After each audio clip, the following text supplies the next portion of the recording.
So welcome to the LDN Perspective. We are in the middle of June, the best month of the year, just so you know.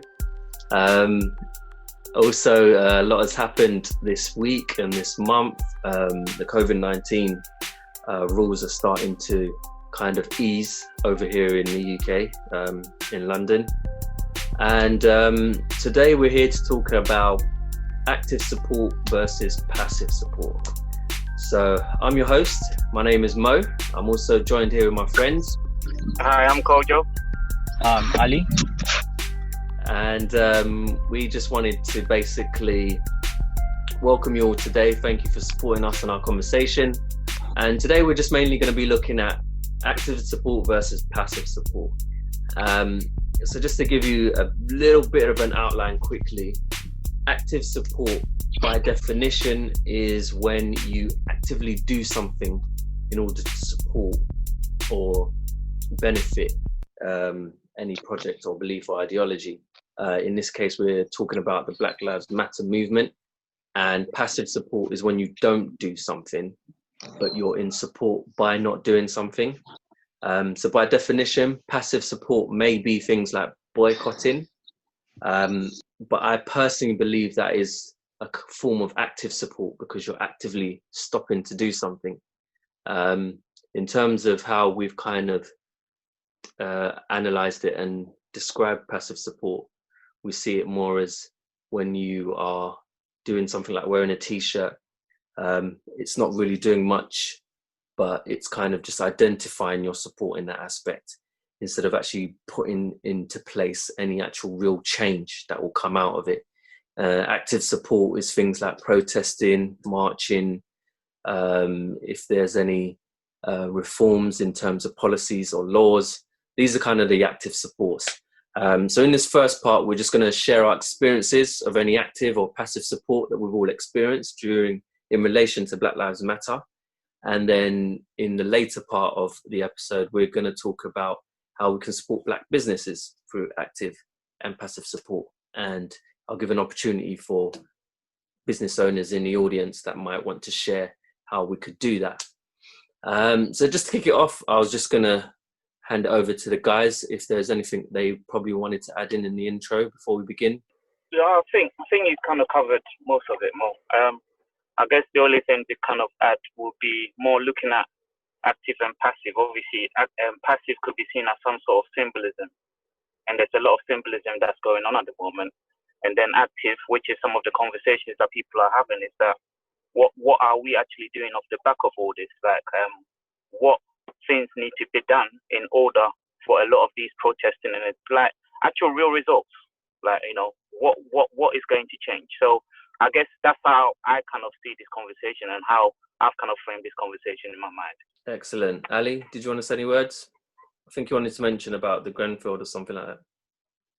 What I'm trying to say is that you've both covered the value point. Just wanted to add into the Grenfell Tower. So that is something that, as an active side of it, we need to constantly remind ourselves. And obviously, we know the outrageous outcome, what the agenda is behind it.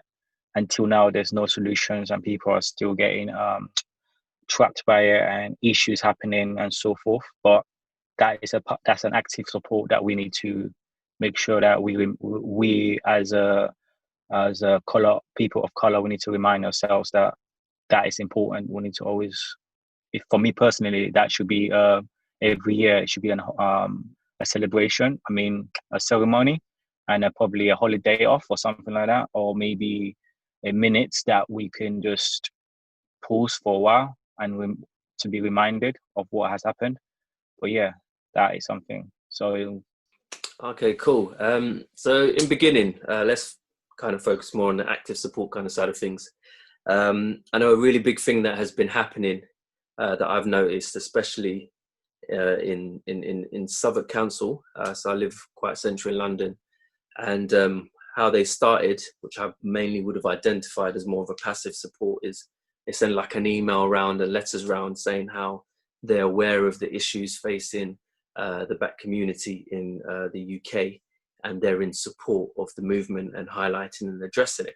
And I felt that was more like a passive kind of support, in a sense where they've sent out their letters, they've acknowledged that there is an issue of racism, and they've basically wanted to highlight their support with us and in the movement.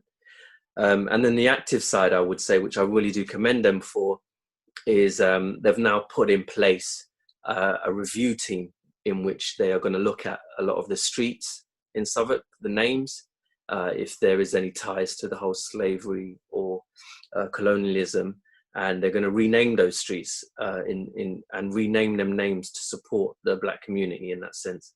And that's in addition with the statues as well that you may find. Another big one is, I'm not sure if you're aware, of Guy's Hospital. Thomas Guy, one of the founders of Guy's Hospital, there's a big statue of him outside, and he was a very big slave owner that was compensated, I think 500,000 at the time, which is quite a lot, for him relinquishing his slaves. So Thomas Guy of Guy's Hospital, his statue is going to be removed. And I think that's a really, really, really, really big statement especially for Southwark and for Guy's Hospital to acknowledge that. And those are the examples, I believe, of active support that you might see from businesses and companies. Just to be quick, that's me done. Is there anything else anybody else has experienced as well, and how they would differentiate and identify the two active and passive supports? I think I would just like to add to what you just said quickly. I live in the borough of Southwark, just like yourself. And I think if we start mentioning boroughs, I think a lot of us on this call must live whether close or live within the borough of Southwark. I think for myself, the school that I am part of, the governing body, we had a meeting a couple of weeks ago, last week or so, and I brought up the conversation about Black Lives Matter, because I just wanted to understand from the kind of management team what they have kind of put in place to, first of all, support the Black staff and also the students, because 95% of the students in that school are Black children. And the reason why I did ask that question to the school is because we have the year sixes that had returned to school, and I wanted to understand what kind of support that they've put in place for these students. And I think one of the things that they did highlight is that they did send out, so just like Southwark, they sent out an email just kind of talking through how equality is very important and things that they're doing to address it. I think they did mention around the whole Black History Month, maybe not necessarily having a specific month to talk about Black history, but that being part of their kind of ongoing curriculum. And they did also mention something about setting up like a committee of kind of like bodies of teachers, Black teachers, who could like recommend some of the kind of active things that the schools could do to kind of bring to light a lot of these kind of issues, and obviously deal with it at that level, because I feel like it's quite important. But I think some of the stuff that was mentioned as well, I've been quite aware of the conversation around the whole kind of statues and what those kind of things mean. And I think it's very important because obviously these kind of, it's a symbol of British past kind of colonial history. So a lot of these kind of people that you've mentioned, they have kind of, it could be seen that they have added to kind of like the legacy of Britain, but also the idea of being British and how a Black man can be British kind of affects that whole kind of psyche, because at the end of the day, it's very difficult for a Black person to walk past a statue that kind of represents ideas and emotions at that time, which was kind of really kind of being practiced, but then it was practiced against your kind of grandfather. So, or your kind of, yeah, you get what I mean. I think it's something that kind of directly affects you.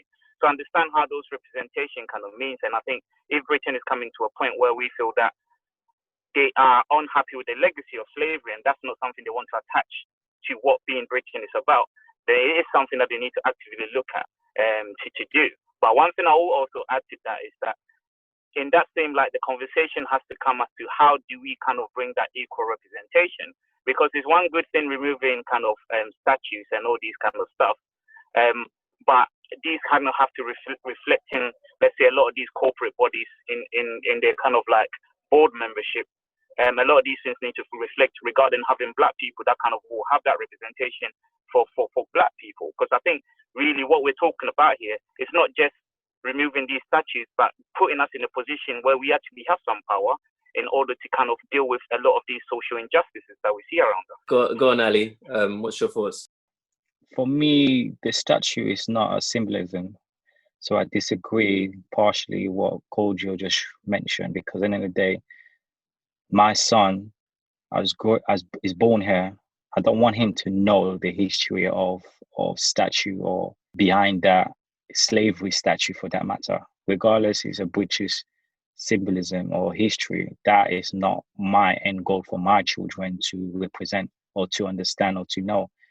Yes, my background is from Africa. I would also like them to know the reason why I came in this country. You know, I want them to understand that, and what Kojo also tapped into the black history. There shouldn't be a Pacific month. Actually, it should be a normal curriculum where it's been taught in school in general. So, but for me at the moment, I haven't had any encounter passively action at the moment right now. So I've just understanding the air, what is going on from people at the moment, and in my industry at the moment, it's also been tapping on. So, but it hasn't been in the fact that where it's more highlighted yet. We're just in the surface for now. So I just want to see how it goes in few months or few weeks from now.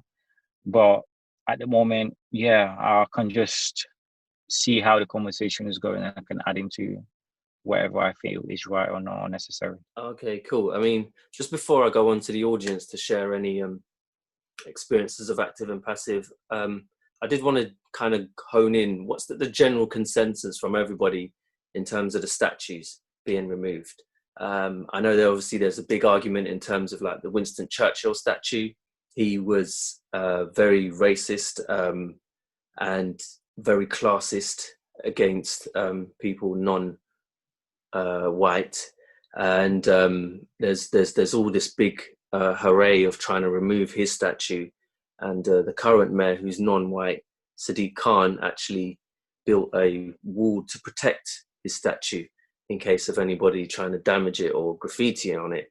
I mean, in general, how does everybody feel in terms of the statues? Is that something that we see as active support, that we should definitely try and get all the statues down, or should we basically not really bother? There's more important things, I think, or if it's an issue. What's everyone's thoughts on that? I think I'll just come in here quickly, just not to misquote what I said. I never said that the statues is not important things to be removed. I think Ali kind of mentioned on the comment I made. I said that it's important to go down that avenue, but it's very, very important to actually uproot the systematic kind of injustice that Black people have to face. So that was the main point. Going back on the question that you just asked more regarding the statues, my main view on it, I think I'll go back to what I said before slightly, in the sense that the idea of being British, that sense of identity, what you have when you are British, when you're given that passport and they're saying that you are a British citizen, what does that mean for a Black person? Because a Black person does not share the same kind of historical kind of elements or history from the standpoint has been always dictated to by the white person. So there are certain people within their history that they might see have garnered them a lot of wealth in the past, have said a lot of things that are unacceptable, especially against Black people. And so they see these people and they want to revere these people. But for your sense of identity of being British, how do you become part of that kind of identity of these people worshipping people that did something to your ancestors? It's very difficult. So I feel like if Britain want to be in a space where they're saying that it doesn't matter where you come from, whether you're Black, Asian, or whatever, you are part of this British experience and being a British citizen. And I think on that alone, a lot of these statues need to be removed as per that conversation. But it seems from the political arena, especially when you hear some of the conversations that's been had, I think the Foreign Secretary, is it Dominic Raab or whatever his name is, did not even understand what taking a knee meant. He thought it was something that came from Game of Thrones. It just shows you that the government themselves do not actually want to have this conversation. They do not fully understand the pain that a lot of black people might feel by seeing a lot of these statues around. So I feel like it is those kind of conversations that need to be had, because what I was saying is that there's one point removing those statues, but if the people in power are not actively doing anything to alleviate black people from these issues that they face, then it doesn't really mean anything from the big scale of it. Yes, you walk down the road and you're not going to see that statue. Your child does not see that statue, but your child is still affected by the laws and the rules, and that has been set up by the political beings or whatever you want to put it. So that's the point that I was trying to make in the statement that I said earlier. Can I touch into that as well? What was your question again, more, just for me to refresh that? Yeah, so it was just basically asking what's the general thoughts in terms of the whole statue. Do you really feel that's active support?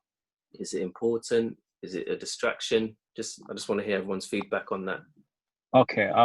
Personally, for me, this whole movement, statue shouldn't be the main topic for it. But I heard what you're saying, because we're drifting away from what the main course is. The main course is nothing to do with statue, whether it's history or not. Those people back in the days with the history, they're the one that has left the legacy till now where we are at the moment. So therefore, that's why we're talking about statue. And statue, all of those pharaoh statue or pyramid or wherever it is, they've been in a museum. If anything, if it comes to it, if they don't want to remove it, they can be in the museum. They can be literally in the museum, and if people want to go and pay for it to see their history, there's no problem. You know, I don't have to be walking on the road and seeing a statue and then I'm reading about it and then I actually see the name and then I actually do my own further research and I'll get angry and then I'm trying to say, no, what, get that statue removed. But if it's in the museum, it's fine. I think it's fine. There's other option for the statue to go. But my main concern is not the fact about the my argument is the fact that it's not about the statue. It's about what the movement is about, and we're drifting away from the main course. The main course is about what is happening to us, the systematic racism that is happening, and the systematic racism that's part of the statue, because those people that has caused the problems are still being favor, whether or not it is history, whether or not it is British history. Is that what British want to be reminded of racism? Or do British want to be reminded of themselves that they're a great empire, that they've done well, they've done good, they are multicultural within their country, they're welcome people, they are diversity? That's what British should be reminding themselves of, not saying that there's systematic racism and then it's still happening and then forth and go on and on and on. That's what I have to add into that, to be frank. All right, Ladipo, what's your thoughts? Yeah, man, like, I think personally that the statues, I think it's a fundamental thing. I think it's a shame even that we've let it get to this point and we've only realised that these people are these figures in terms of like slavery history and whatnot. And I think now that we know, they need to be moved out ASAP. And if they've, as Ali said, like putting them in a museum, that's up to them. But I feel like in a public setting, that isn't something that should be represented, especially if you're looking at England as a whole. Like, we need to realise that we're built on different cultures, different perspectives, different walks of life. You think having that monument as a prized figure in our country wouldn't make sense. So I feel like in terms of passive support, I think it would be being passive if then we just leave it at that, rather than continuing and making sure that systematically there are certain factors that they need to incorporate for us to be more upheld. But if they don't do that and they just abolish the statues and whatnot, I'll see that as passive, because what's it really doing? You know what I mean? Just that's more of a surface level kind of action rather than a more deep rooted kind of movement in the whole. But yeah, that's what I have to say in terms of the statues and whatnot. I think it's quite important and it's a big message. It's a big message because it lets people know that things are changing, because you've got to think about a statue is quite a prolific thing, you know, and for that to be taken down for how long it's been up obviously says something. So yeah, I think it's important. Another thing that the UK government has done is they've basically want to set up a UK Race Inequality Commission, and to head it is a Munira Mazira. The problem is with the UK doing this kind of another review on racism in the police or in the UK is in the last 5 years, this is at least the 5th time they've done that. And even when they have done that, they have never actually implemented any of the recommendations. Even the woman they've now asked to set this up, she is of an Asian background, but she herself has said in articles that she doesn't think that the UK has any institutional racism. So I think that in itself is a problem, where you're asking someone who doesn't even acknowledge there's a problem, you want them to review it and set recommendations, which doesn't make any sense. And the other one is that Diane Abbott basically told them to scrap whatever they're doing because they haven't even looked at any of the David Lamley recommendations, which he did in 2017, which David Cameron asked him to do. So I feel in terms of active and passive support, yes, they'll do all this passive support and set all these things up and whatever, but actively they're not actually doing anything in terms of trying to address the problems or to rectify it. And I feel that's where in a lot of these movements we kind of get lost. We hear of something supposed to happen or should happen, but nothing is actually really done about it. And we, over time, may tend to forget, or we don't put as much pressure on governments to actually carry out or follow through a lot of the things that they say. So yeah, I wanted to see, is there any other examples? I don't know if you had any, Ladipo, that you wanted to share or mention as well.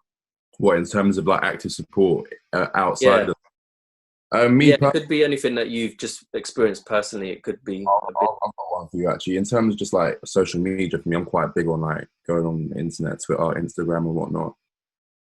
And personally, like, it's been crazy. Like, it's a lot of people that are like kind of trying to push the idea that this is something that needs addressing, like massively.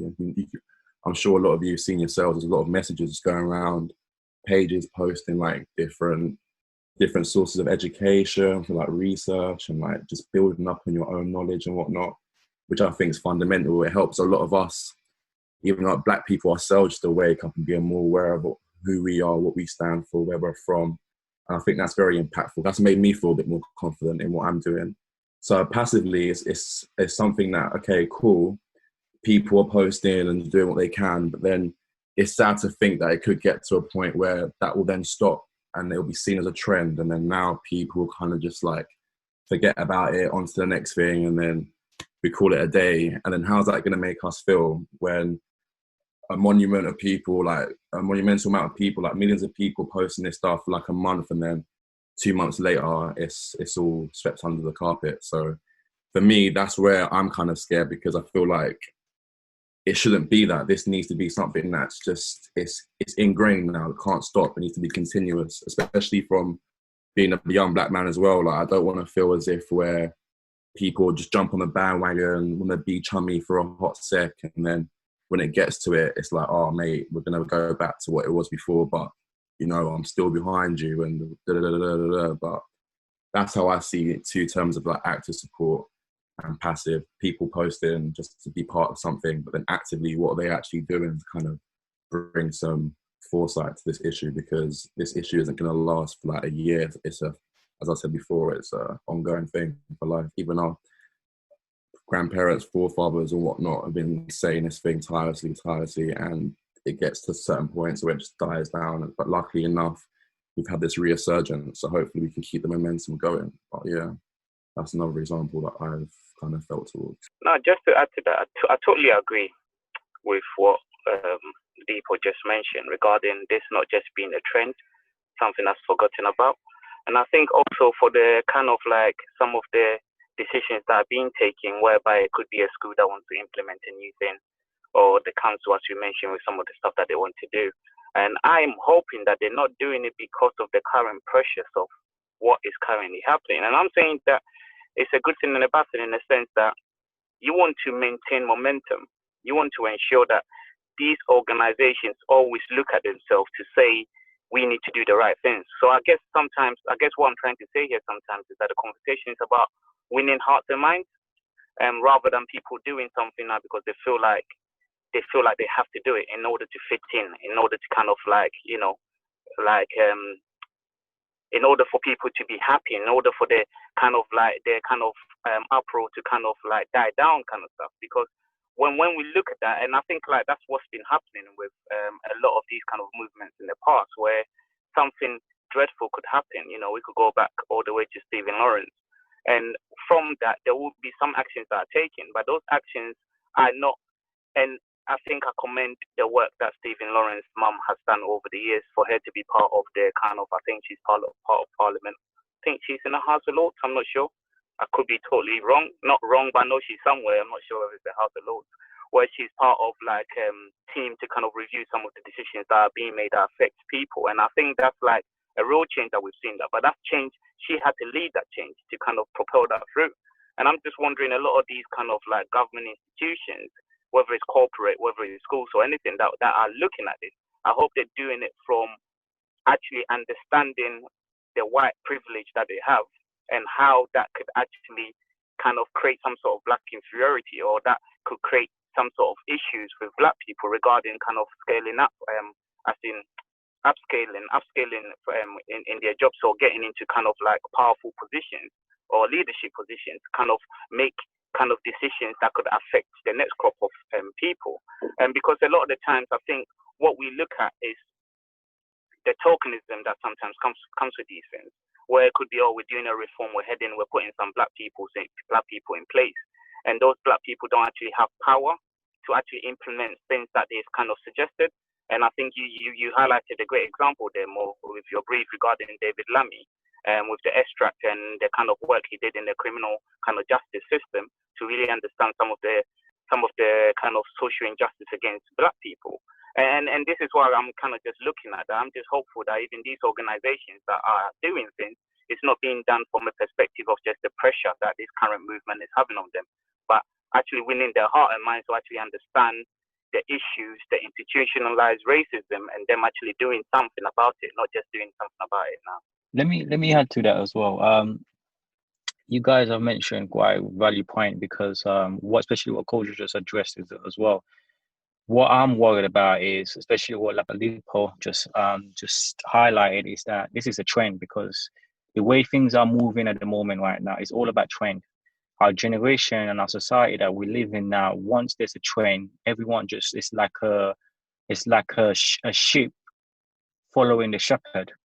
And what's the shepherd saying? That, oh, make sure that you go this way, you follow. And then once there's not a shepherd that is not there to lead the sheep, then what happens? All the ships are all scattered, and then everyone does their own thing. And that's the way I see things at the moment, because the trend right now, once there's a trend, yeah, people want to boycott, want to do this, want to do that, and then give it a few months, it start dying out. Because at the moment right now, what might cause the situation that it might not be a trend at the moment, that might continue once they start going trial, because they haven't gone trial yet. So this is what people are waiting for. So once the trial is over, whether or not they are gonna be officially guilty or not, then within that outcome, then we'll know exactly what needs to be done afterwards. But for now, I think from now to then, it will be a continuous for now. It might not be, it's not going to die out straight away, but it will die out after whether or not his trial is found guilty or is not found guilty. And what I wanted to add into as well, we've constantly mentioned this every single time, every single episode, every single time, even us as a London perspective, we talk about this even externally as well. We need someone within our department, such as mayor, such as radio station, such as media, such as educational, such as economic. We need people that we can represent. They can represent us.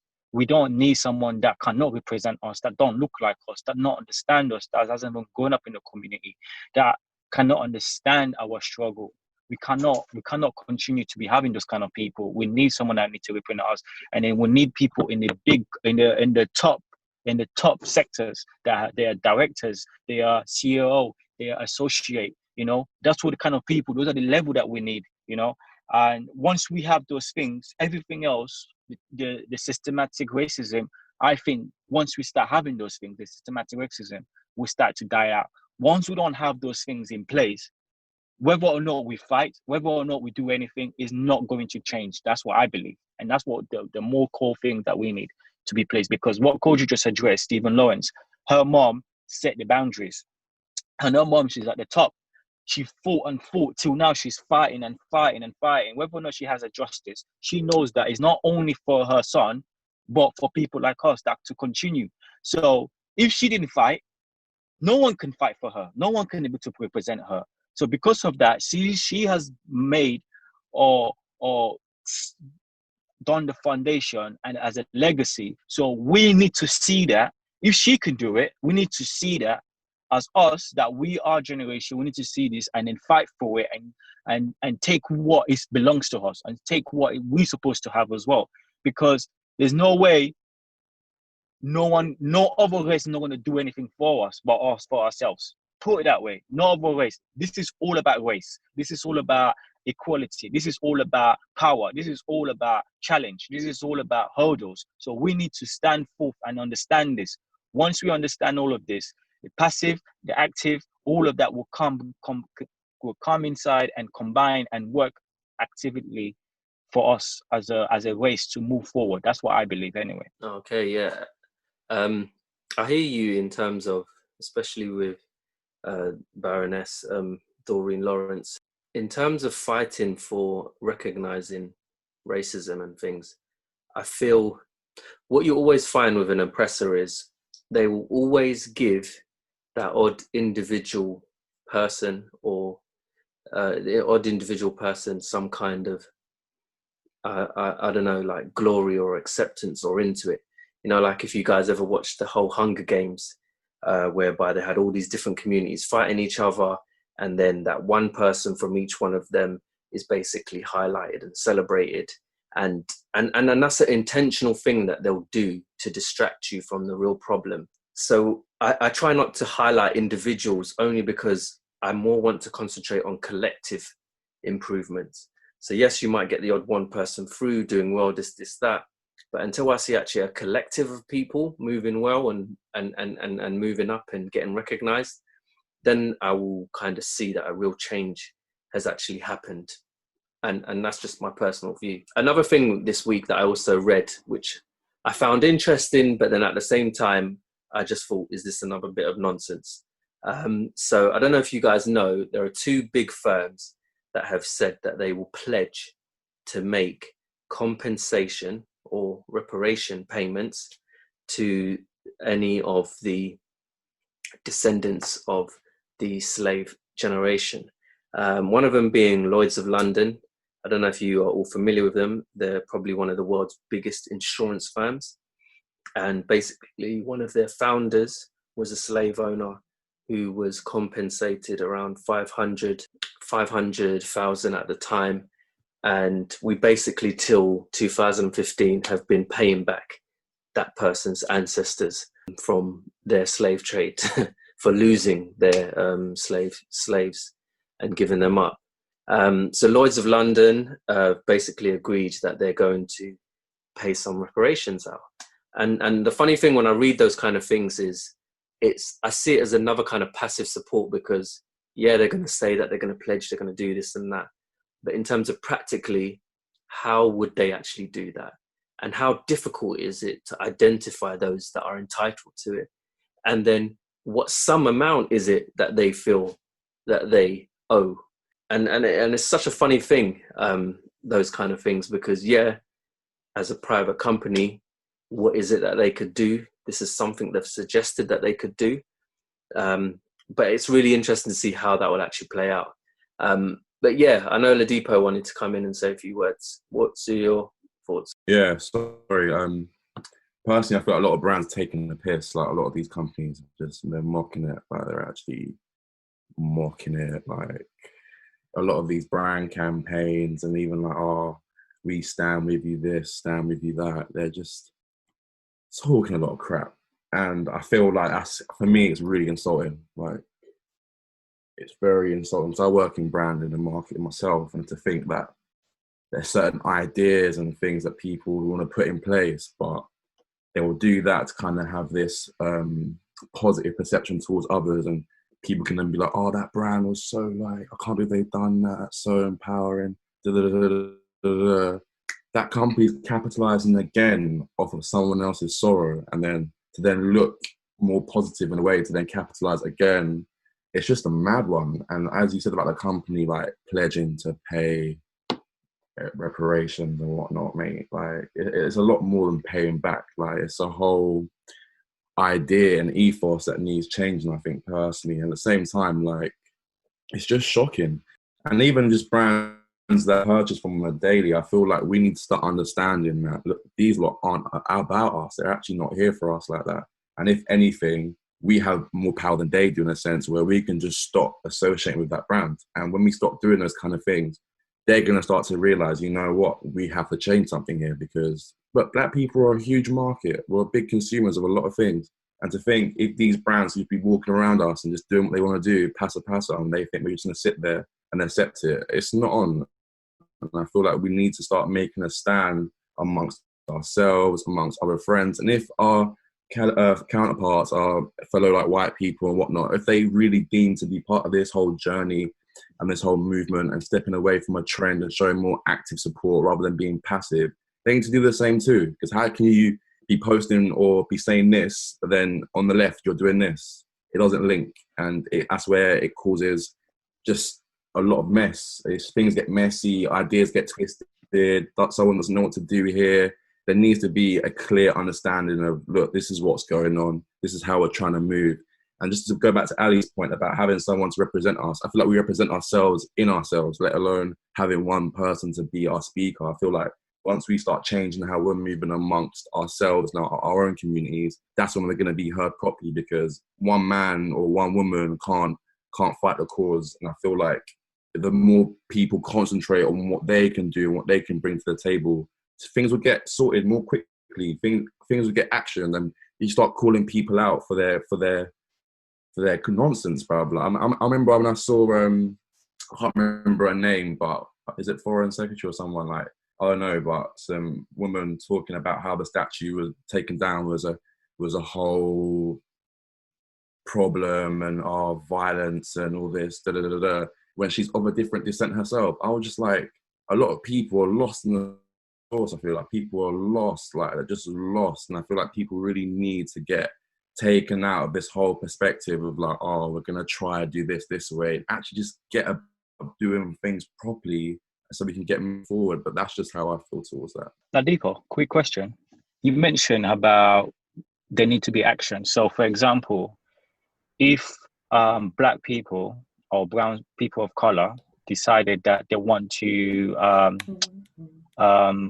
represent this brand, for example, because what I understand from someone told me this week, they're saying that, for example, a Jewish community, when they know that, for example, if someone within that community is not coming and representing and bringing into the community, they will shame that person, for example. So how do we as a collective, as a people of color, especially blacks, that we know, for example, Gucci, we know the brand was mainly purposely was made for whites, so-called whites. And it was based on that as a foundation. And obviously, as time goes by, it's expand. They have allowed all type of colors to accept it, to be able to wear Gucci. So if a black person, for example, decided to come out of their community and then buy that brand, what do we do as a collective, as a unit? Because first of all, we need to have a unit for that to happen. Because we're not united as a whole, then something not going to be done. Does that make sense? Can I step in here? Sorry. You know, with what you lot are saying, I've been listening to it, and so obviously I was trying to see where to try to interject. And I think the problem that I think most black people as a community that we're having is it comes down to the mentality that we've been brought up and taught throughout the whole time, that we're powerless. Okay, so with what you're saying, and it's very true, we have a lot more power than they've led us to believe. However, with more than most people don't actually see it. So we need to find there's an initiative that needs to be done in the sense of seeing that power.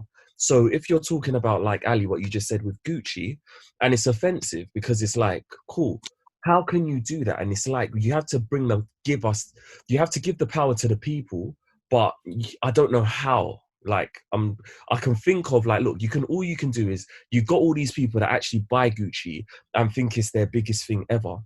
You have to put it in a way that outcasts Gucci, and that will show the power that we have.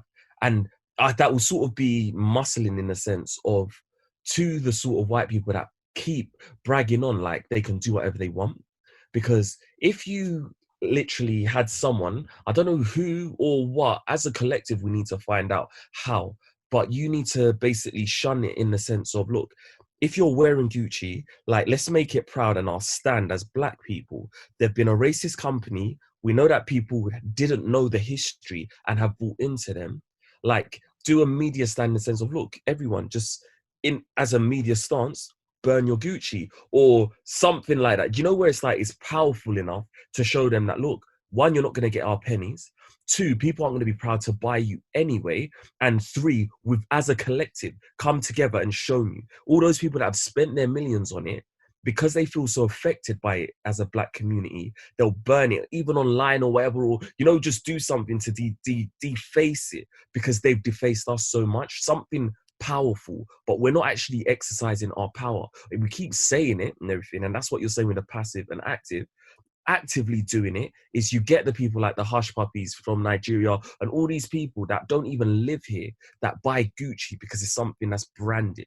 If you get them to actually exercise the power and show their stance in the sense of, look, like, they've done Black people wrong and are laughing and mocking about it, here, get that. But that might be, some people might say that's very aggressive, but I feel that, look, we're not showing power in any other way.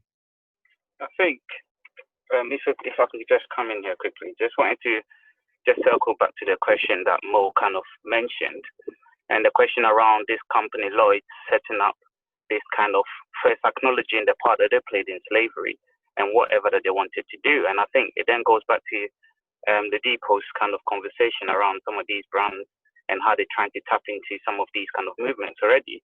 And I guess it then goes back into Ali's question around, how do we kind of how do we vilify that person that's going against the grain, as in wearing this Gucci, when we know it doesn't kind of represent what we want to do, which kind of brings us full circle to what Clark just touched on. And I think for me, the conversation is always about winning hearts and minds.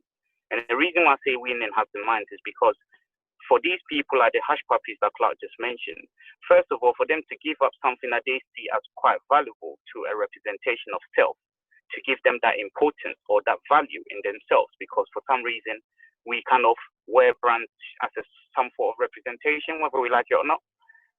They would need to understand a bit of history about this kind of brand. They need to. So I think a lot of the times when we make these kind of sweeping kind of arrangements to say, okay, we're boycotting this, we're boycotting that, some people want to do it, but some people are coming from a position where they don't actually understand why these kind of movements are being done. And I feel like when people do not understand why these movements are being done, it's not going to have any longevity. You know, yes, someone burns some stuff online, shows that they're against it, but that same person is going to go buy Christian Dior or some other fuckery. So that doesn't really kind of like deal with kind of the issue that we're trying to address here. And I think also, just adding to that, is as a collective, whether it's going to be as a collective or you want to have like a leader, so this is the leader and the whole ideology kind of conversation, I think we also need to understand what is our expectation. So for instance, just going back on the Depot's point of brands just tapping into this, so that further down the line, I'll be like, oh, you know what, Reebok came to say this. So Reebok is the brand that I should associate myself with, because when we had this Black Lives Matter, they actually came out to say something. But then Reebok, what has Reebok actually said in regards to what they're going to implement within their structures to alleviate the issues that Black people that work for Reebok are facing, right? And then you come to this Lloyd's, where Lloyd's have actually kind of accepted their role that they played in slavery, and they've kind of put something forward as in what they are going to do. But still, a lot of Black people will feel like that's not enough. So our question to ourselves is, what is that we are expecting from these institutions to do? Because on one hand, using it as just some sort of symbolism is not enough just coming out to say. On the other hand, saying to implement something, we're saying it's not enough. And I'm not saying that in both cases it is enough. Don't get what I'm saying. Don't get me wrong here. What I'm saying here is that when we do have these kind of conversations as a movement as well, we also need to understand and set expectations, because a lot of the times when you don't set expectations, you're not too sure whether you're moving forward or not.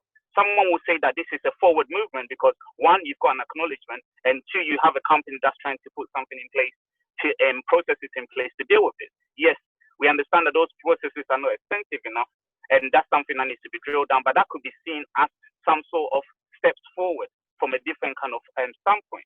So, and the reason why it might not be seen as steps forward is because we haven't set expectations to say, what is it that we want these corporate bodies to do? What is it that we want these institutions to do? What is it that we want these police force to do? You know, and I think once we set those expectations, then when it is a year, 2 years, it's easy to kind of, you know, review and say, all these things that we put in place, is it going according to plan? Are we actually moving forward? Are we moving backwards? And I think that's also a fundamental part of this conversation, to really bring light to some of these movements that are being made at the moment. Yeah, you know what, that is really excellent, what you just shared. And everything you were saying in that really comes down to a lot of the things which I've highlighted in the past, in terms of we first need to work on ourselves before we can then address things externally. And even coming back to some of the things Ali was mentioning, I feel if we first acknowledge and build some kind of media, Black-owned media businesses or organizations within our community, then that kind of helps with the whole communication side. If there is something we all want to share and believe in, we can communicate that amongst our community, and that information is out there in terms of if there's a brand or something isn't being done.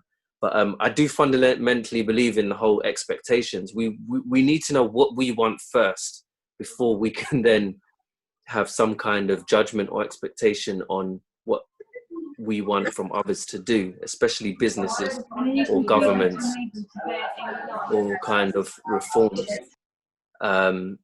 So yeah, I think that's really excellent. I know Ladipo wanted to come in there quickly. What's your thoughts?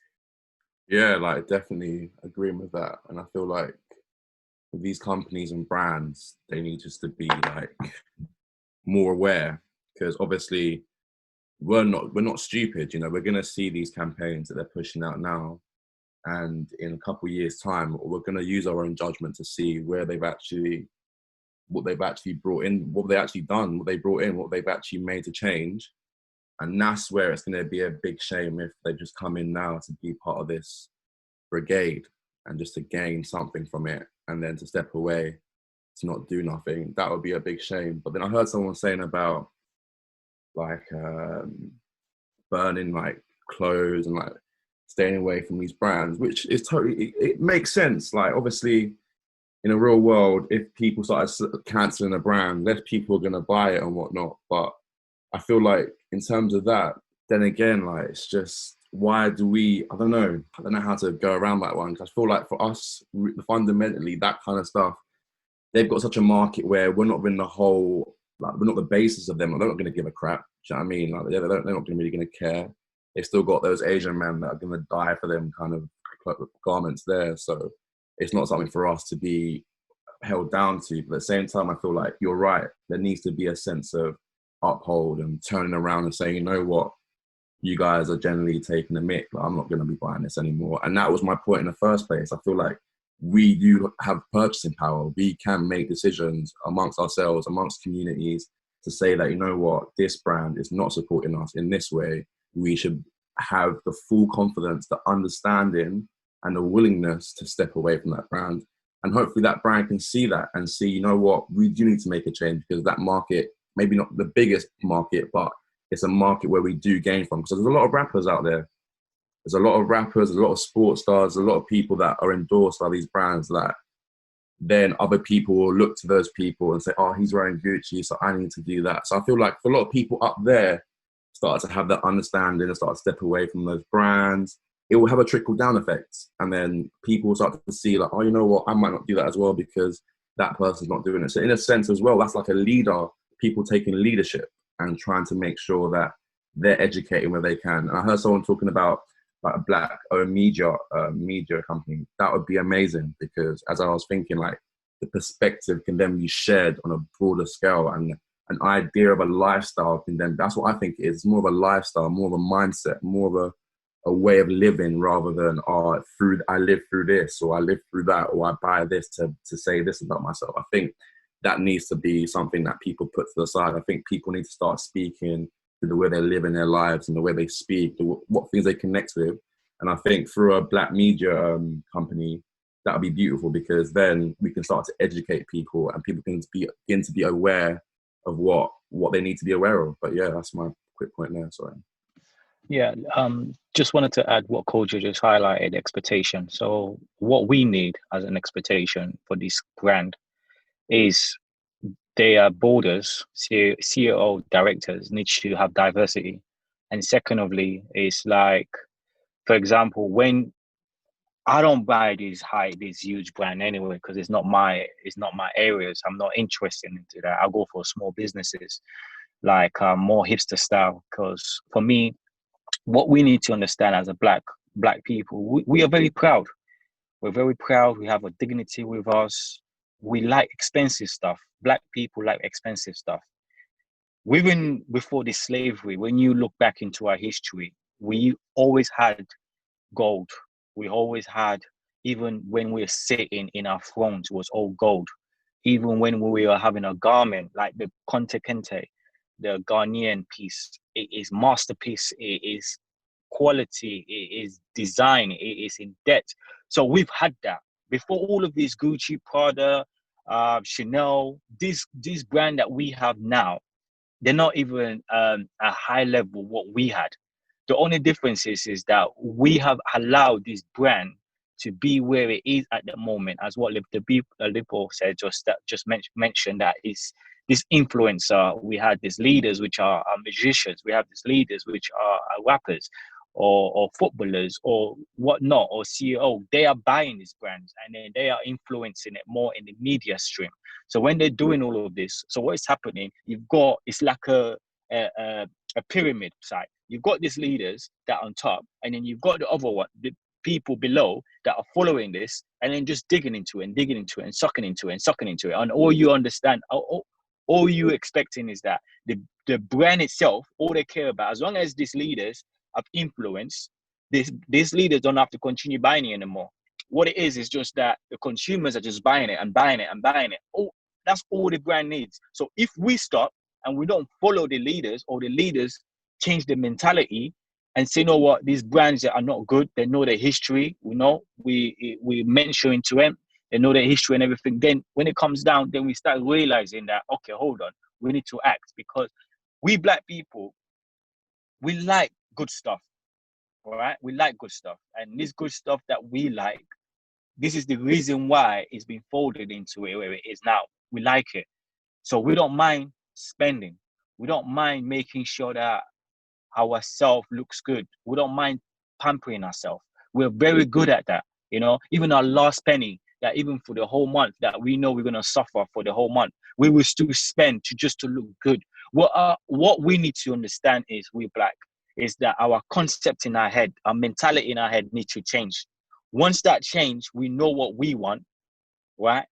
Our dignity and our appearance, all of that will change. Because because the way we need to understand it, this is where we are as a black person. We work for the month. We know we have bills to pay, but we need to go out and enjoy. There's nothing wrong with that, right? It's a concept. You need to understand that. But what we need to understand is, our priority, we need to say it right.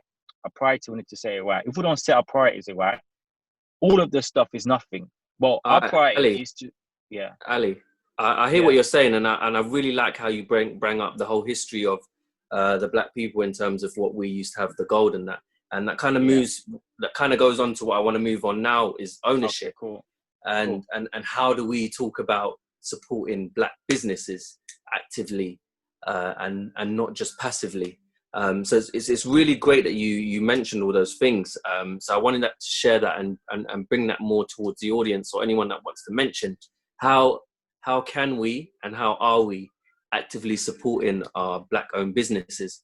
And if there is anybody in the audience that owns a Black business that wanted to share or add to the conversation in that way, I'd really appreciate hearing that. I think whilst we wait, one of the kind of comments that we have from one of our audience members, Chirika, I think the kind of message is more around the conversation we had around burning kind of brands. And I think what the message is kind of more saying is, instead of kind of maybe burning brands, we should maybe shift our focus to buying more Black-owned kind of brands. And I guess maybe that adds to the whole idea of that ideology. So not necessarily just burning brands, but shifting to invest in Black-owned businesses. I'm not sure if at this point Chirika will like to kind of add here. So yeah, I think that if you burn brands, you're also bringing them press and PR. So, you know, there'll be a lot of attention around why is such and such a brand being burnt. It also brings press, and good press and bad press is still press, right? And I think if you change the focus to other brands and not focus on the high-end luxury brands that tend to be mostly white-owned, because at the end of the day, they're still popular lifestyle brands that people aspire to. And that's part of the issue, right? We do like to shine as Black people. We like to look our best. If you go to a Nigerian wedding, I'm Nigerian. If you go to a Nigerian wedding, we'll spend the most amount of money and we spray people with money. We really do enjoy it. But I think there needs to be a shift from focusing on brands that are European. Not that they're bad in terms of the quality of goods, but you'll be surprised when you're actually in the fashion industry. I'm actually in the fashion industry and I have a fashion brand. When you actually make clothing and you make luxury items, they can still be made in the same way as cheaper brands. It's just the aesthetic and the lifestyle that is attached to that particular brand.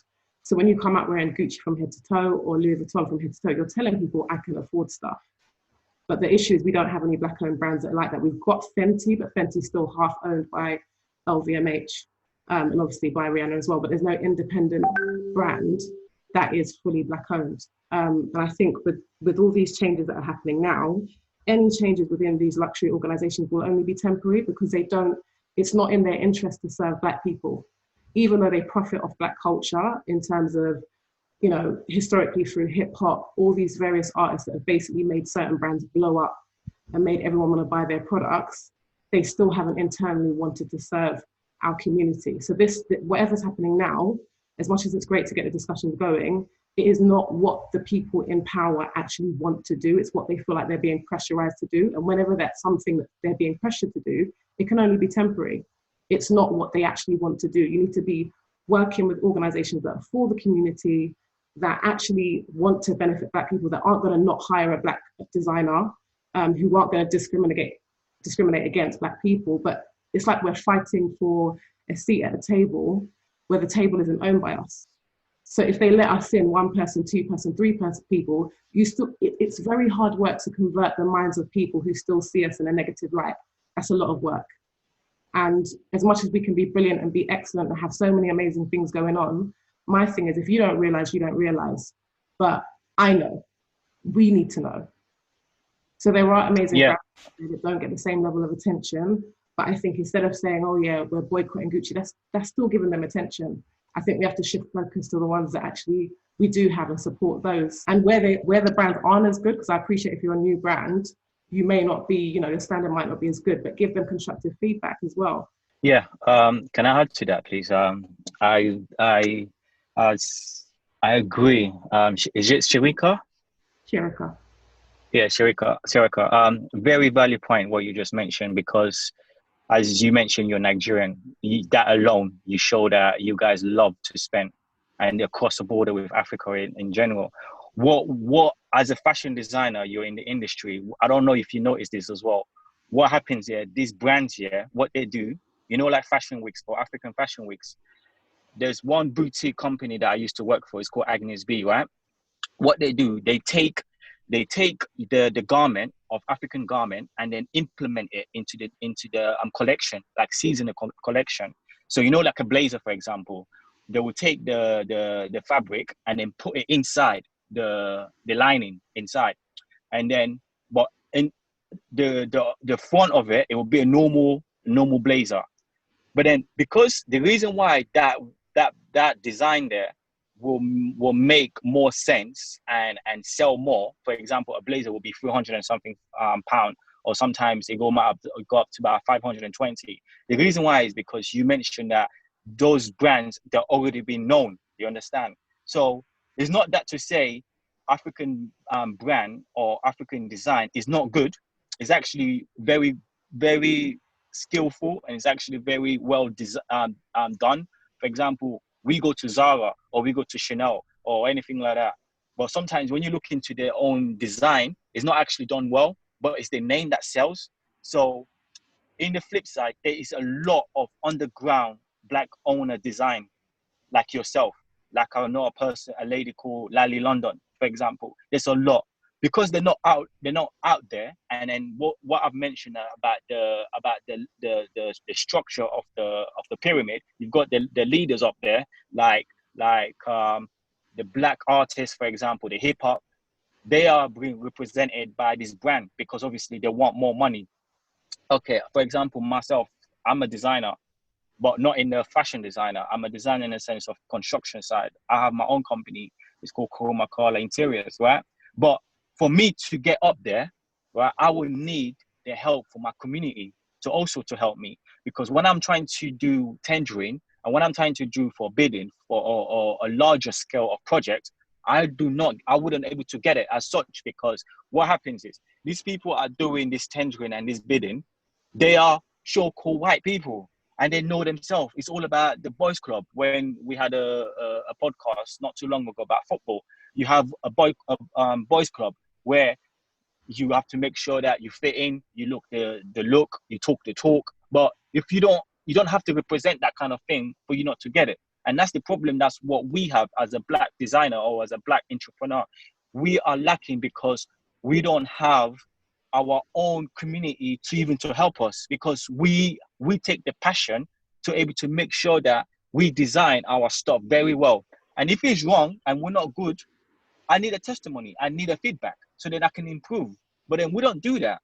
We go to someone else and we talk bad about the person. And that needs to stop, because once that all stops, then we can move forward and collectively help ourselves. Once we do that, Gucci, Prada, Chanel, none of that is important, to be frank. I prefer to go to a black designer.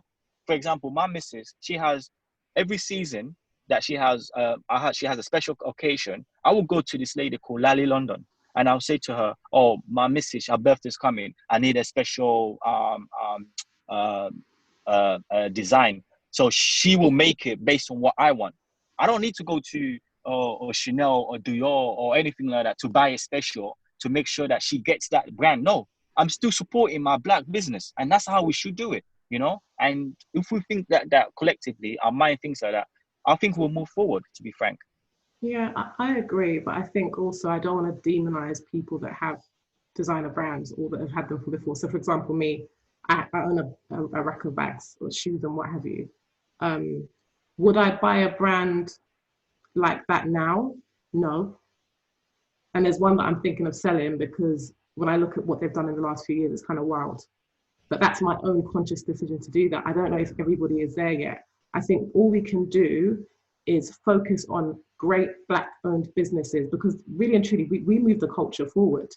We set the tone. What we do becomes popular culture. Look at when Beyonce did her Netflix special on, you know, the band movement and what have you, with all the dances. And then I think Taylor Swift did it a few months after, and somebody else did it as well. We always move things forward. So if we really focus on our own businesses within our community and we support our own community initiatives, then eventually, because of the positions that certain celebrities that are Black are in, it will all kind of move down that way anyway. But I think it does start with you kind of not being so much of a consumer. Because I think when I looked at myself, I thought, hold on, I've got all these designer bags, cool. But what is it for? It's really kind of, I love shoes, I love bags, I love fashion, right? But I think it does say something. They'll be like, oh, you got a Chanel, okay, I see. Because those bags are $5,000. Like, for you to have it and own it and you bought it yourself, that's quite a bit of money for a lot of people. So I guess my thinking has changed in terms of, I've got bags, nobody cares as far as I'm concerned, like it's not important to me, but I'm very aware that to a lot of people that's still very impressive, but I don't particularly care about it. So it's shifting mindsets from really caring about how you seem to other people in terms of your levels of success. Because the truth is that you could buy a bag on, credit card and you don't really own it or whatever. But it is about you thinking about where you're putting your money consciously. And I don't know whether everybody else is there yet. Hopefully this will get everyone there. But I think as we celebrate Black-owned businesses that are amazing, not the ones that are just Black-owned, but they're not doing what they're supposed to be doing. As you said, give them feedback, allow them room to grow, but not to shun what we have and be on Twitter slamming the brand. I don't think that's helpful, but there's always going to be haters with whatever you do. Even when you do something well, someone will complain about something. But I think as long as you are trying your best as a Black-owned business to do things with excellence, eventually it won't just be Black people buying your products anyway, it will be everybody. Do you see what I'm saying? So I definitely think we need to encourage opportunities for Black-owned businesses to flourish, even when it's inconvenient. So there's a Black-owned hair shop near me, and I used to go there like a couple of times, but they never had the products I wanted.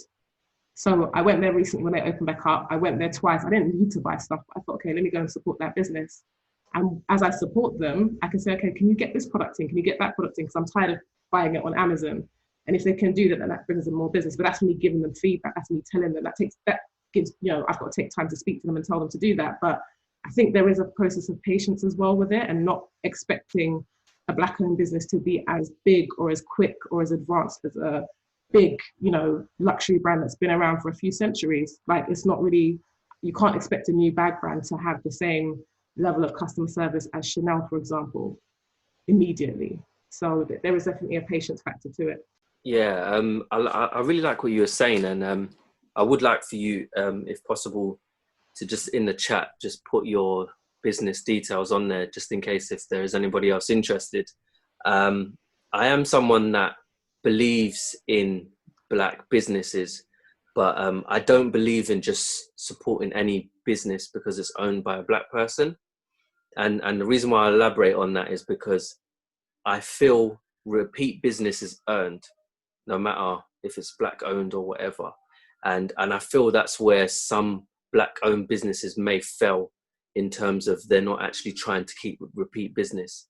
I encourage everyone to try a business that's owned by a Black person, but unless it's really good, that's the only way you're going to get my support regardless. So I'm encouraging supporting Black businesses, but it's good Black businesses, because I feel where we fall lax is when you might have some Black owned businesses that may not necessarily be doing well, or may not have that standard that you might want or achieve. I'm not going to go out there and say, oh, this business is terrible.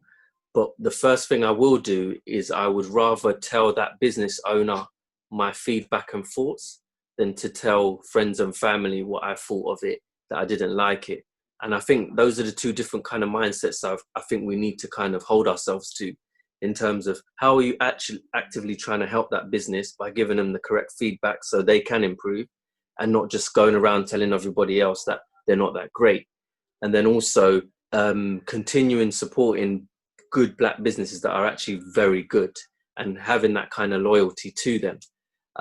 So I would be keen to hear what your examples are in terms of your business and any active support you feel would help you. And when I say help you, how that can also be replicated to other Black business owners as well. Is that directed at me? Yeah, it is. Yeah, Cherika. Okay, sure, cool. So just to give you a bit of background, so I've got a fashion brand called LYL.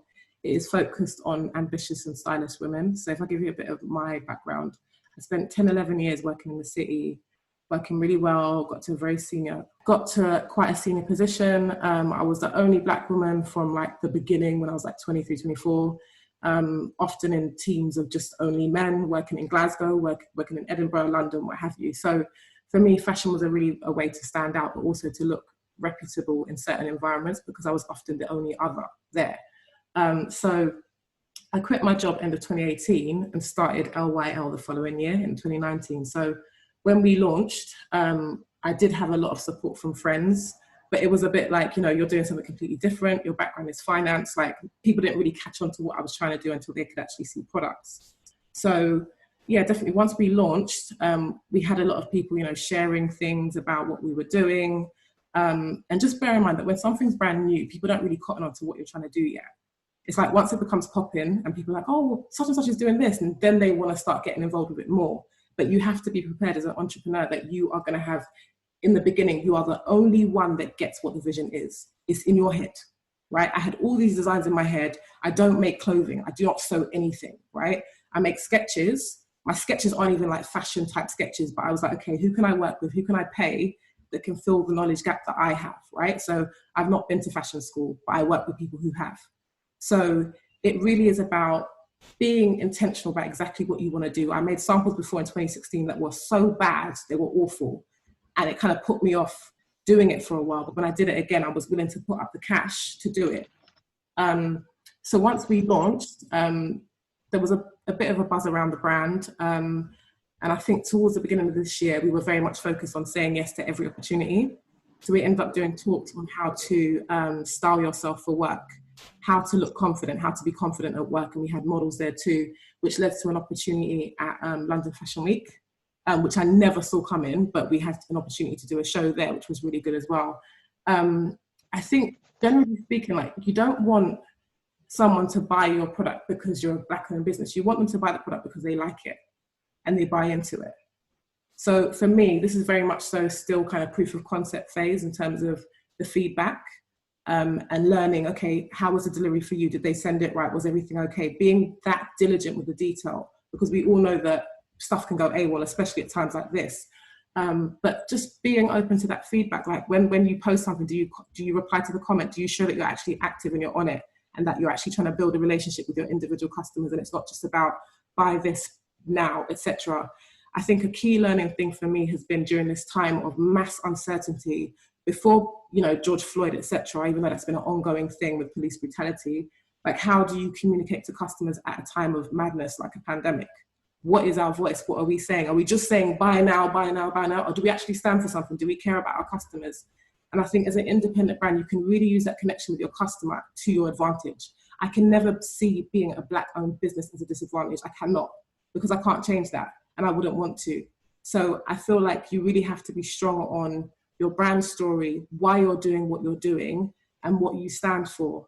For me, it's really about that connection with your customers. And when we get feedback, from that customer saying, okay, this went well, or they really like the product, that's important, because if it isn't good, that's what we need to grow. Sympathy purchases are not really what we want. We want the actual truth of, okay, this is good, this is not good. It's because that's how we grow, that's how we develop, right? And I think when you have that kind of honest feedback, and that's what I love about the Black community, like, we won't tell you it's good if it's not. We won't pretend with you. And I think that's such a good thing, because if we can be excellent to our own people, then everybody else, as far as I'm concerned, will love us. Because if we can handle our own group in terms of what we like, I've had it as well, when you buy something, even high end, and it's not all that, or something falls off, and it's like a £700 bag or whatever, you want to be excellent to your own group, first and foremost, to me. And just keep that connection with the people. I think if there were more options, like right now, I'm looking at all the stores that are out there in terms of fast fashion, for example. I'm not a big fast fashion fan, because I produce ethically made products and it's premium, right? But if I did want to buy something from a version of Primark that's Black owned, there's not really an option. And we have to bear in mind that not every person wants to buy everything from a designer brand. Some people do want to have lower end options too. But I guess the organizations that are doing that, I don't know many of them that are Black owned, we'd have to support them so they can get things to a better state. And I think feedback is definitely one of the ways that can be done, as long as they're open to it, because some people aren't, unfortunately. But yeah, I'm always careful how I communicate with those brands. I buy Black on purpose, and I'm always tagging them on Instagram, because that's something that doesn't cost me too much to do. I buy stuff that I already would like. If the service isn't good, I will tell them, because I was a consultant before I started business anyway, so that's what I did for a living, /do. But I just think it's that honesty, and just giving feedback and saying, oh, this wasn't great, but this could be better, or what have you. Not in a way where you're attacking the brand, but you actually want them to succeed as well. Can I ask you a question quick, please? Do you feel like entrepreneur Black-owned business, they're a bit defensive when you tell them, oh, this is rubbish? Do you feel that sometimes they find a bit defensive? It really depends on how you say it to them. Because what you have to understand is, when someone does a business, sometimes they put their all in it, and sometimes they're genuinely trying. So I have seen some brands that I still support to this day, who have sent me stuff and I know the quality is not good. And I've bought a particular set that's like Anchor or what have you, and I've worn it one time and the zip's broken. And I messaged the person, I said, look, this isn't on, what have you. And I said, I still want this product. I want to get it fixed, but will you pay for the, like, I literally am that patient with them. But I understand that not everyone's going to be that patient with a brand, because I know this particular brand actually get their stuff produced in Africa, which I think is fantastic. Like, we should be the next production center. I shouldn't have to get production done in Europe. Not that I'm against Europe, but I should be able to go and get production done in Africa. My dream is to have an actual factory that functions properly, that supports the community and the rest of it in Africa. Why should we be going to anywhere else? You know, so it's things like that, being patient with the process and understanding where things are kind of can go wrong. I think because I've been doing this for a little while, you know, stuff happens, like warehouses go on fire and then they lose all the orders. Like, ish actually happens. That's happened to ASOS. That's happened to so many other businesses. And I think cancel culture really isn't helping us at all, for people and for brands too. Because running a business is not easy. If it was, there would be way more of us doing it. It's not easy. You know, I was comfortable in my job. I had a good time. I was making good money, no problems over there. To step out and leave that position and start doing this has been one of the scariest things I've ever done. But I think if we want to do more, if I want to employ people, if I want to encourage people to go out there and step out and do what they have to do, then you have to be willing to get uncomfortable. Thank you for sharing that, Cherika. That was really interesting, especially in terms of your views on the whole feedback, council culture and patience and understanding the different brands. I did want to ask Kojo if there was anyone that's wanted to make any comments or suggestions yet at the moment, or... No, I think the conversation has been really good. I think Carla mentioned that she agrees with a lot of the points that Sharika initially made. She did also share on the group. I think she recommended like a black-owned business. I think it's lovejammy.com. But I think the only thing, just listening to the conversation, just a quick thing that I wanted to add though would be that a lot of these companies maybe, and I think it's two things, and it could be that on one end you might have people that want to invest in black businesses or black companies, but they might not actually have that exposure to those companies. So, and on the other hand, and on the other hand is that literally it's the same thing, back and forth, right? So I'm just thinking maybe whether on all our different platforms, and I think it's something that Sharika mentioned, trying to give these companies exposure to new kind of business. And I think it's very important now that we're having this dialogue regarding how we actually use our money to be actively doing that and supporting these businesses. And I think it's always that the points that have been mentioned already, just giving them a try and that sustained kind of feedback loop, just trying to enable them to be able to kind of serve the kind of like customers that they currently have. So I think that exposure part, from what I've been listening so far, sounds like a key thing in this conversation. Okay, yeah. I know there's some people that have just entered the conversation. I know quite a few people in the audience that do have their own black-owned businesses. I wanted to know give you the opportunity if you wanted to speak and share any active support that you would like to see encouraged from our community towards your particular industry or businesses. Obviously not all go hold your hands up at once. I know Timmy just joined in, if you wanted to mention a few words. Yeah, I think even from just being here for a couple of minutes, definitely sounds great in terms of the discussion. I think one thing I've seen commonly in the black community is I think there's just a general lack of collaboration. And I think with there being a general lack of collaboration, it means that where, again, people outside of, I use the term Western, or I use the term, white businesses or whatnot, where collaboration is quite a norm, it means that when, as black business owners, we start, we're already at a disadvantage because we tend to grow a lot slower on our own. And I think that, I think one thing that should really be encouraged, it's a mindset thing. I think that, I don't know if I would say I think a lot of it is the way we've been brought up, which I think has been influenced by society, influenced by our parents, influenced by historical events, which again, probably won't go into because of time. but I think we need to change our mindsets when it comes to trusting people and collaborating. For example, as a business owner, for me, like even now, if I found a business that I can trust, why wouldn't I invest? But I think oftentimes a lot of business owners would have had bad experiences working with certain companies, and also seeing that a lot of black businesses that are out there, sometimes they're not willing to put themselves out there fully.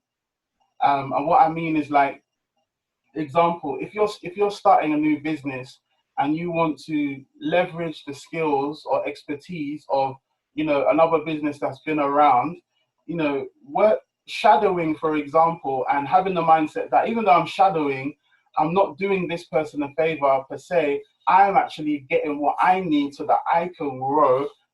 Those kind of opportunities are the ones that cause certain business owners to say, hey, like, you seem like you're very serious. Let me begin to really invest in you. But from my experiences, I feel like in the black community, even things like that, people just struggle to do. You know, people just, it's like if you're not getting an instant remuneration, people aren't really willing to put themselves out. They're not really to be excellent. They're not really to be ready to be diligent. You know, so for me, what I found is, you know, when I started my business back in 2013, I've got a couple of businesses, but the first business, I made sure that I just learned, and I just, you know, put myself under certain people, and through that, those skills and those things that I learned, there were now things that helped me to be able to, you know, attract clients. They helped me to improve my skills. Sorry, a bit of noise. And I think those type of things like mentorship, you know, being diligent, serving wholeheartedly, and with a very clear and specific vision. These are things, again, that outside of the black community, they're just common knowledge, and people know that when there's opportunity, even if you're not getting a quick reward, there's long-term gains. And I think, again, we need to be able to encourage people in the mindset that it's not just about what comes on the table now. And again, a lot of these things, I think, come from that slavery mindset, that poverty mindset, that, you know, if I'm doing something and, you know, I'm not seeing something right now, then I'm not really progressing in life. If I can't see a car from, you know, spending hours a week, or I can't afford to do this, like, it means that I'm in poverty, or I'm not progressing. Whereas with a lot of white businesses, a lot of, you know, in the Western world, actually it's the opposite. If my mind is enlarged, if I have more knowledge, more skills, more expertise, then actually I'm actually more rich than those who don't have skills and don't have the knowledge, because it means that the skills that I have, I can easily make money. I can easily, you know, land clients. I can, you know, and you hear a lot of business owners say that if I was to sell everything that I have, I could start again right now and become a millionaire within a few months. So that would be my main contribution. I don't know. Most kind of looking at it, I'm thinking maybe because of time, I might close up. But I think mentality is really, really, really key. I'm personally trying to help people as well. Currently, I'm trying to put some resources together to really help when it comes to mindset. I don't have anything much to give now, but I'm definitely wanting to connect more and see how I can help, and also how I can learn as well from, you know, fellow black business owners, budding entrepreneurs here as well. So thanks. Yeah, no, thank you for that. I did want to say I'll let Ali come in, but we do need to close off now. It's actually come to that time where we have to finish. So I'll just leave it to the other hosts if you guys want to mention something quickly just to close off. Yeah, what I wanted to mention is two things. What I just Temi just highlighted. Well, I think we need mentor.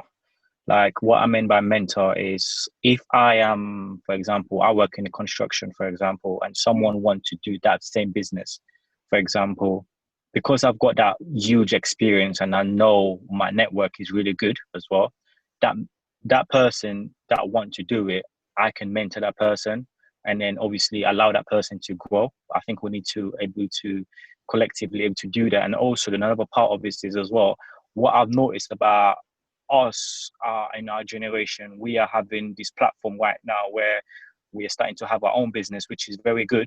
But we need to understand that this white industry, they've had the businesses for a while, for a long time, and they've been in the game for a very long time. So hence why their business is elevating constantly, because what they're doing, even though these white people don't like each other, but what they seem to do, they always make sure that they are spreading, they're maneuvering their own businesses around. For example, I used to work for a company whereby they do cladding and they do window installation, and also they do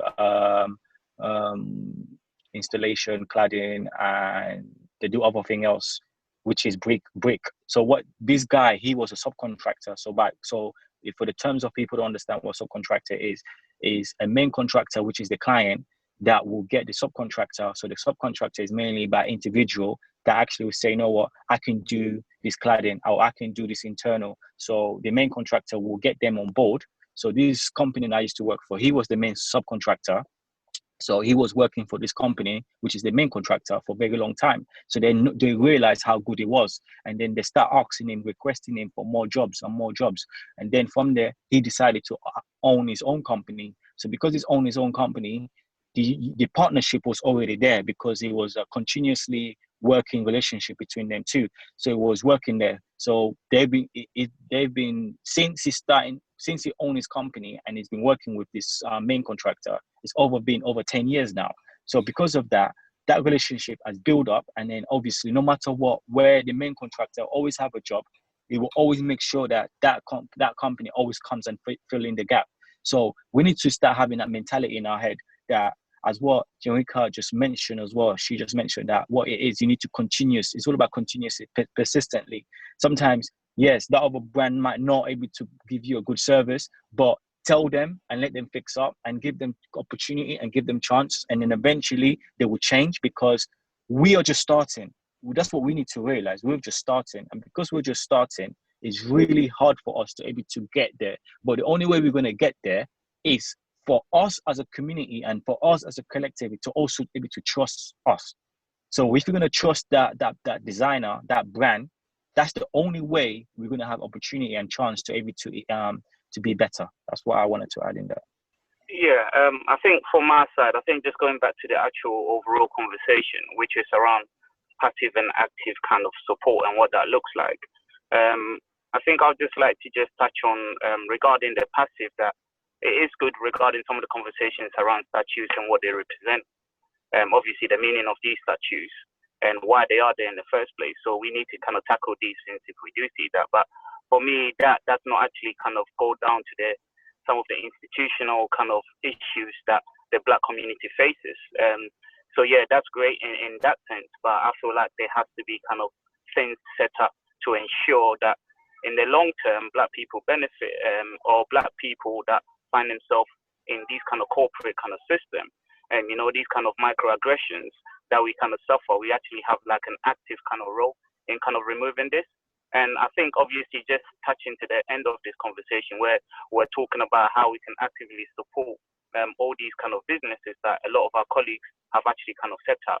It is good regarding that kind of representation. I think Ali touched on the whole idea of kind of mentoring, and I think Timmy touched on stuff to do with kind of learning our craft. And I think Chirika also touched on actually being able to understand your customers and making sure that, you are giving that constant feedback.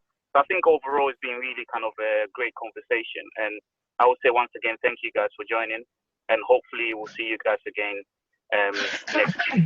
Yeah, thank you everyone. That's the LDN perspective. So we spoke about active and passive support.